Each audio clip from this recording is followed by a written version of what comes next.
right. Hello and welcome everyone to our 30 minutes of excellence session. This is our first session of the new year of 2025. Welcome to our 30 minutes of excellence session. If you are not familiar with 30 minutes of excellence, we do host this every month. We do it on the fourth Wednesday of every month. We bring in different subject matter experts, different presenters. We share promising practices. We're talking about, just different workforce topics, different things that are going on in the workforce system. So we're super excited today to have our presenter, Dr. Dana Wells. Dana is going to start our year off in 2025 with 30 minutes of excellence, talking about something so important, the essential role of workforce development professionals in today's economy. So I've, talked to Dana a little bit about this topic. I know that this is going to be a very interactive session, so I'm excited about that. If you did not receive the email from me about 15 minutes ago, it's in your email. It's a worksheet that Dana is going to be going through for this presentation. You also have access to it in the chat box. So if you scroll all the way up to the top of the chat box, it is there as well. And then I'll also email it to you again once I send out a copy of the recording. So you will definitely have access to it. She's going to go through it. This is being recorded. It will be available on our Not Up YouTube channel by the end of the week, and I'll send you all a copy of that recording as well, so you can review. So at this time, I'm going to turn it over to our presenter. I will let Dr. Wells introduce herself, but our presenter for today, Dr. Dana Wells. Thank you very much, Kimberly. Howdy from the energy capital of the world, Houston, Texas. I am so glad to be here with you to talk about a topic that I'm so passionate about, and it is the essential role of workforce development professionals in today's economy. I am Dr. Dana Wells, CEO and principal of DW&A, a human capital management company located in Houston, Texas, where we help companies develop strategies, mobilize teams, and execute plans so their initiatives are finished on time, within budget, and they over-deliver shareholder and customer value. And the keys to those successes are having the right talent and the right place at the right time. We are award-winning. We provide award-winning services, and what little do people know is that we focus on human capital strategies, and our key to success is being an integrator. So I'm going to share those strategies with you today. The other thing that is a key to our success is that we use 3 C's for transformation acceleration. This presentation is going to go so fast, so I want to lay out the framework for you of how we're going to interact. If you notice, the information about the training program said this is going to be active, and Kimberly said this is going to be active. So I just want you to know that you will be acting and active in our presentation. So if you can, pull up your worksheet, because we are going to, by the end of this conversation, have a strategy for you to put in place for you to act on to become an integrator. So what are our 3 C's for transformation acceleration? The first thing we do is give you the context. We give you the context for why we think it's essential for you to understand why you should be a workforce development integrator. The second thing we do is we provide you the content. We let you know what a workforce professional integrator is. And the third thing we do is, once we provide you the context and the content, we give you a catalyst. We provide you a framework for you to go out and execute so you can become a workforce integrator in action by the end of this presentation. So let's get started. So, breaking news.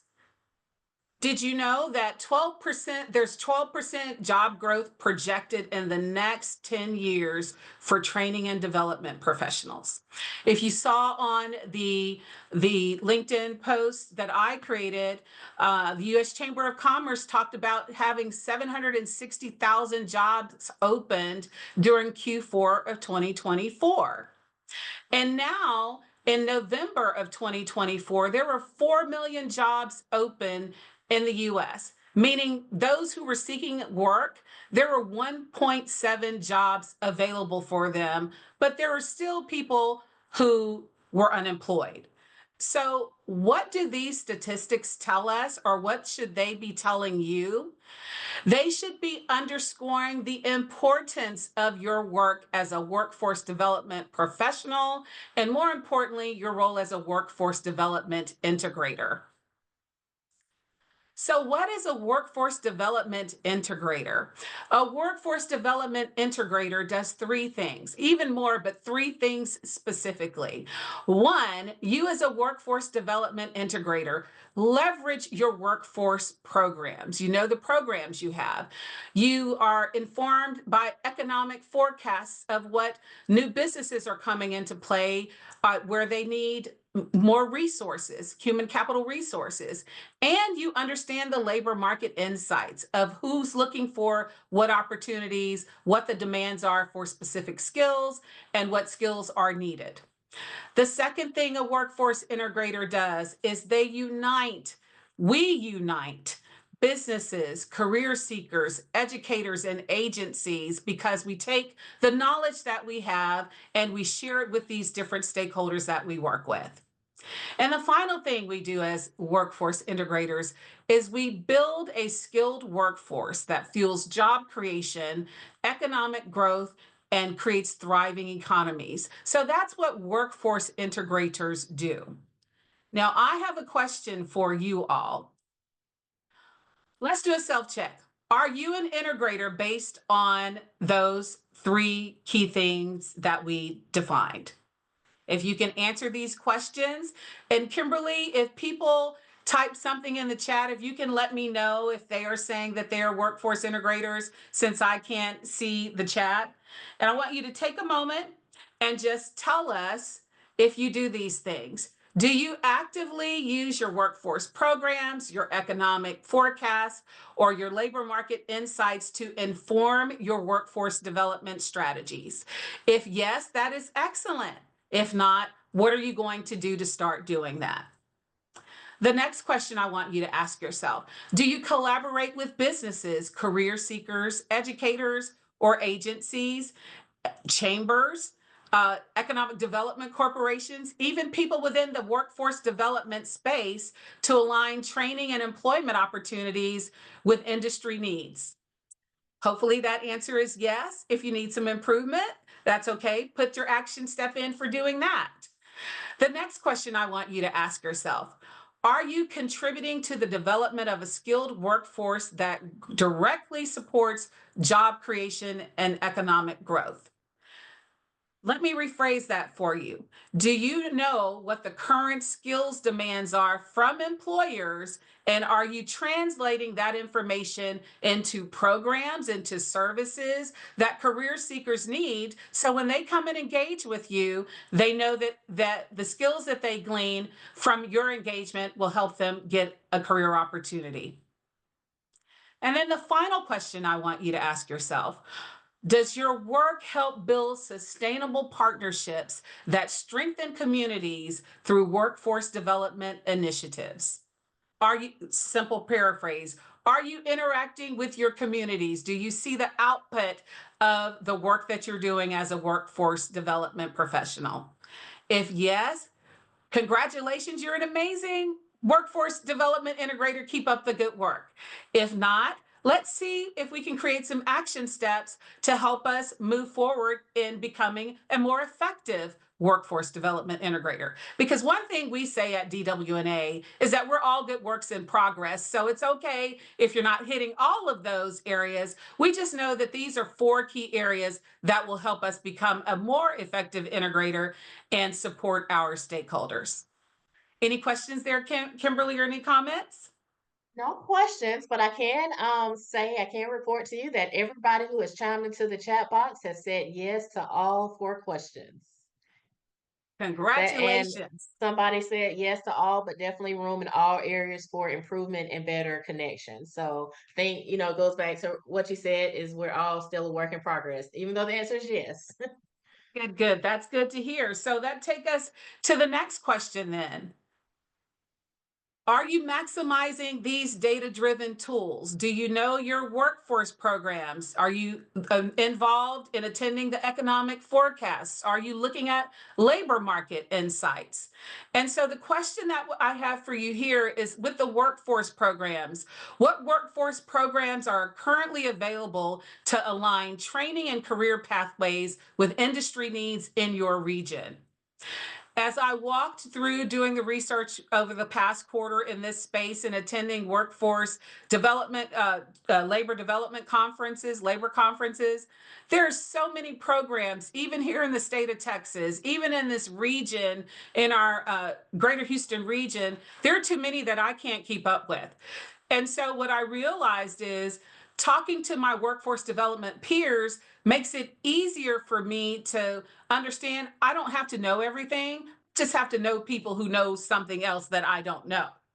And so that question is, if do you know your programs, and if you say there might be some that I need to know more about, that's great. That's what we want you to do. That's the goal we have for you to do, is jot those down. The economic forecasts. According to the economic forecast, are you looking at current industry trends and future labor market demands? Now, I will tell you, January is the time that we've seen our economic forecast plan for 2025. And unfortunately, due to my travel schedule, I've missed every one of the economic forecast meetings this month. But that's okay. I can go back and look at those, look at the reports. There are quarterly reports done. There may be recordings of those in your area. And the question is, are you using these forecasts to understand industry trends and future labor market demands that will inform the programs and services you offer to your different stakeholder groups and make them aware of?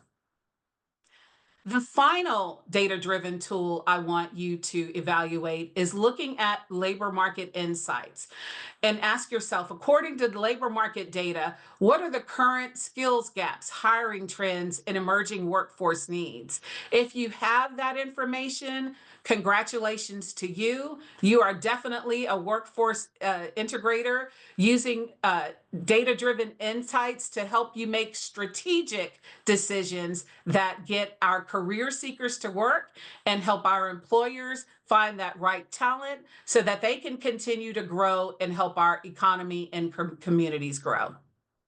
Any question or feedback on that, Kimberly?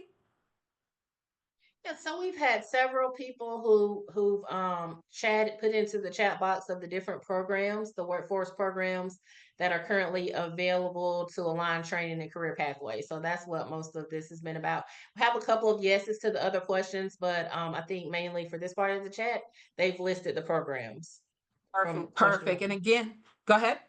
Did I hear another feedback? Okay, then again, I just want you to know we're all good works in progress. These are tools that we can use. Three categories of tools that we can use to become more effective integrators. And if we have economists in our sphere of influence that we need to work with and build relationships with to help us understand those demands, our labor market economists that can help us understand skills gaps in hiring trends, or people in your department that may be responsible for these roles if it's not your core role, definitely engage with them, because that's what we want to do. That's what this integration is about, sharing information. The next one, this is so important. Who are your key stakeholders? Now that you've gotten the data-driven insights, you're effective with those. Do you know who all of your key stakeholders are? We've provided some for you because based on our experience in going to economic development conferences, labor conferences, speaking to different people in workforce boards, there's always a gap. There's always a gap. There's always an opportunity to connect with someone. There may be, it might be because everybody's so busy, they have their big program that they're responsible for. How much are we talking to each other? And we've designed this stakeholder diagram here with the workforce development professional as the nucleus, because it is your responsibility to get to know all of your stakeholders. So we've listed a few here. Of course, we have the employers and the career seekers. They're very important. The workforce development boards are equally important as well. And what we want you to think about here is who in your department, who in your organization should be you be talking to and building that relationship and sharing information. Educational institutions, we have the 2-year colleges, the 4-year colleges, the trade schools. Are there any other areas, any other form educational institutions that you might want to build relationships with? Because they're, of course, creating our workforce for today and tomorrow. Our government and non-government organizations, who in those entities do you need to talk to? The community service organizations, those that you can share your programs with. If we go up to the top, we'll keep going here at the bottom. The trade associations, those industry specific groups who are in healthcare or aerospace or energy or manufacturing, those specific trade associations who may not know your programs exist but need to know them. Are you interacting with them? Are they in your stakeholder group? Chambers of commerce, these organizations that have both small, medium, and large businesses together and in a group, in an organization, figuring out how they're going to get business and continue growing the economy.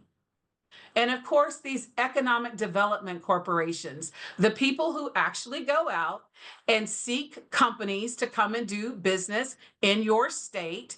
This relationship is so vital because not having a skilled workforce can make or break a company or a corporation or an entity coming into your region to do business with you. So these are critical stakeholder groups that we think that you should be thinking about as your key stakeholders. Now, I did not put the blank sheet here. I do want to give you a second to give yourself some time to think about who your stakeholders are. So if you look at the second diagram, mapping your stakeholders, type in who some of your stakeholders are. And if you've already done that, Kimberly, check the chat to see if someone puts in a stakeholder group that we don't have here. Looks like we have K-12, especially CTE directors are some of the best collaborators. Nice, Alden nice, says. nice, Colleen says tribal council and tribal members. nice, nice. Perfect. Well, thank you for those. Keep them coming. And again, we want to jog your thought process of who your stakeholder groups are. In addition to that, with what we've provided you, who else could become your stakeholder groups? Okay. And that's very important. I will tell you a quick story. I had one of our Texas Workforce Commission representatives with me at an event, and it was a small business event. And as I was introducing her, every time she met somebody, they'd say, "Oh, I have a question about this. Can you help me with this? How can I go about taking care of this issue, or I need support doing this?" And I learned so much from that interaction of just taking that workforce development professional into a room with small businesses. There was so much stuff I did not know, and I interact with our workforce commission and our workforce boards monthly, daily, weekly. And so this goes to show that when we think about our stakeholder groups, there may be others that we don't know about, but just know people don't know that they need you because they don't know that you exist.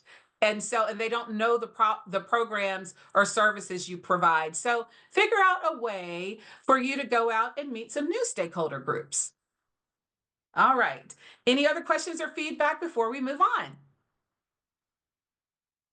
Yeah, we have a lot of different stakeholders that are coming into the chat box. So I'll tell you a couple. We have faith-based organizations, volunteer networks, and alumni programs, higher ed college boards. Um, so yeah, recruiters and trainers. So we have a lot of different stakeholders coming into the chat box. That is so excellent to know. So for those of you who didn't have those stakeholders, I hope you capture those and look for ways to engage them. So if you say, Dr. Dana, how am I going to engage them? Well, wait, there's more. We have a solution for you.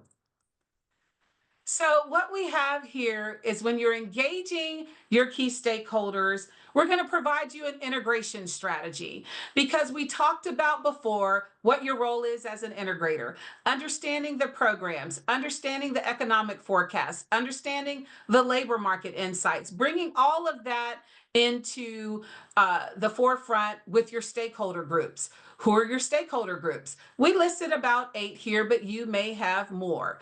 The key to integration and for successful integration is first understanding what the stakeholders' goals are. And of course, all of these different stakeholders may have different goals, but at the end of the day, it's about having a thriving, skills ready workforce to go and work for our employers to continue our community and economic growth. So once we figure out what those goals are, we need to understand what your programs provide, what programs your organizations provide, what services you provide to support that stakeholder in the work that they are doing. And then the final thing we'll want to focus on, this is so critical, are the outcomes. We have to be outcomes focused. How will the programs support their goals? We want to get a good understanding of that. One, we might have insight on how we think that they will support their goals, but no one is better than the stakeholder to provide us insight in how the programs and services we provide them will support their goals.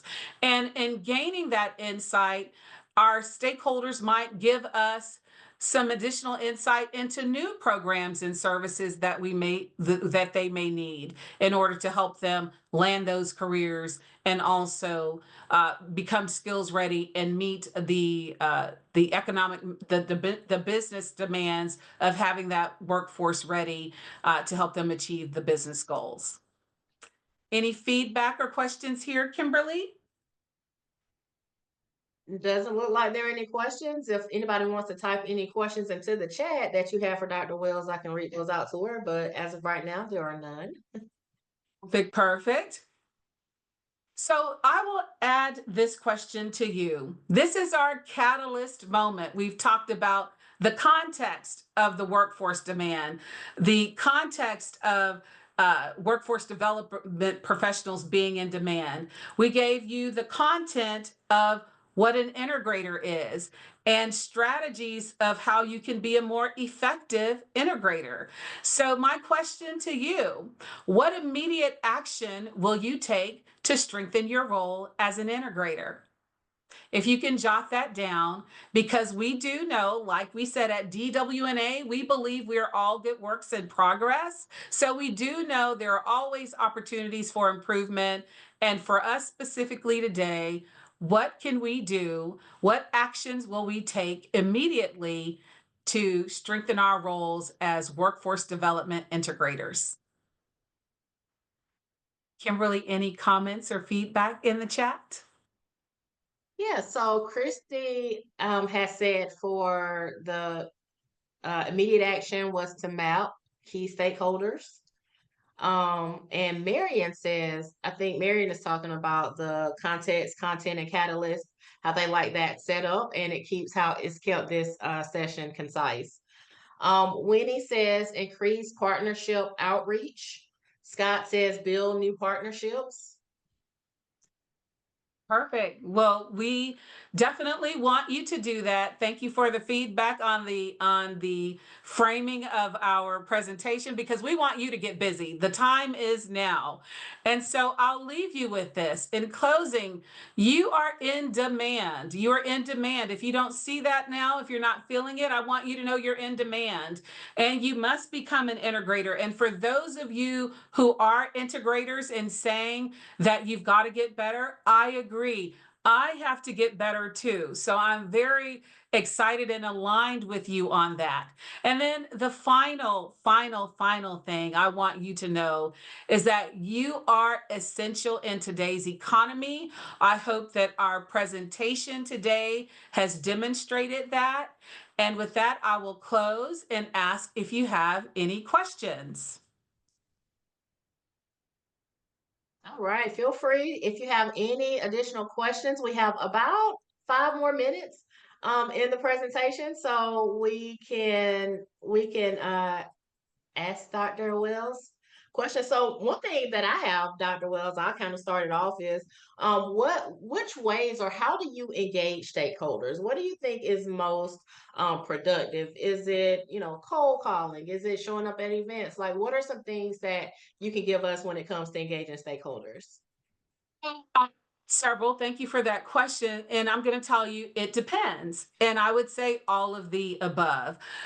For a structured approach, if you have people who you frequently engage with, ask them what their challenges are. Ask them what problems they need to solve now.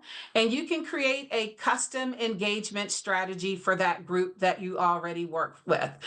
We put the list of stakeholder examples there purposely because each of them may have a different stakeholder engagement strategy. If there are people you have not met yet, you might want to do a cold call and introduce yourselves. So, for example, if you haven't met with your chambers, if they have a monthly meeting, get involved with the organization and ask if you can present about your workforce development organization because they would be glad to have you because you're like the iPhone that they didn't know that they need until they got it, right? The economic development councils, look at those organizations that you have relationships with, figure out how you can strengthen those, create the stakeholder engagement strategy for that. For those that you don't, create a stakeholder engagement for that. Whether it's a webinar you invite them to, come to visit your office, you go out on site to visit them. And then for those that you want to continue reinforcing relationships with, check in with them frequently, provide a webinar that they can come to. Any interaction you can have, go out on site, do site visits with them. Just let them know you're available and that you're interested in what they are doing. Awesome. So I think I hear those are some great suggestions and strategies. And what I hear you saying is to be proactive and not Practice. wait for your stakeholders to come to you, but to be proactive and go into them. George has a question. George says, what has been your experience with strong-willed stakeholders that are resistant to moving the needle forward? Give me an example of that. If he could just say, like, resistant to move forward in what context? George, if you want to expand, George, you can definitely take yourself off of mute. Feel free.